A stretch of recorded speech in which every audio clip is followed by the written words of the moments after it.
In today's video, I'm going to teach you how to use Notion charts. By the end, you'll know exactly where to find the chart option, how to set it up, and what to do if you hit a plan limit. First, open the Notion website in your browser.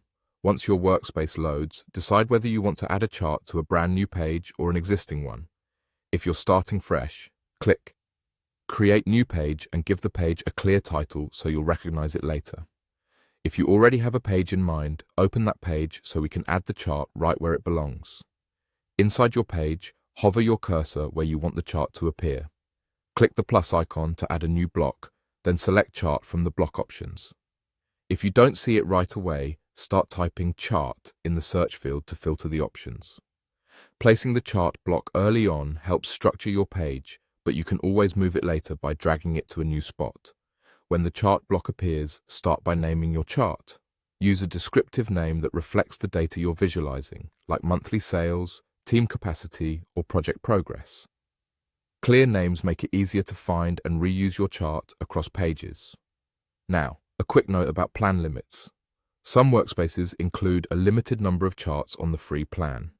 If you've already used your free chart allocation, Notion may ask you to upgrade before you can create another one.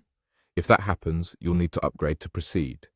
If your workspace is already upgraded, you'll see options to choose the chart type you prefer, such as bar, line, or pie, depending on the data you want to display. After selecting your chart type, take a moment to customize the chart so it communicates clearly.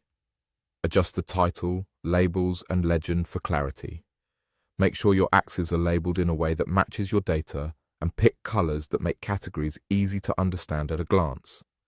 If your chart supports it, verify that the data range and grouping are correct, so the chart reflects the exact information you want to show.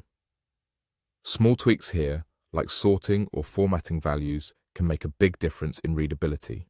When everything looks right, review the chart in the context of your page. If needed, drag it to a better spot or duplicate it to create variations for different audiences. And that's it. Open Notion, create or open your page, add a chart via the plus icon, name it, upgrade if you've hit the free limit, choose your chart type and customize it until it's crystal clear.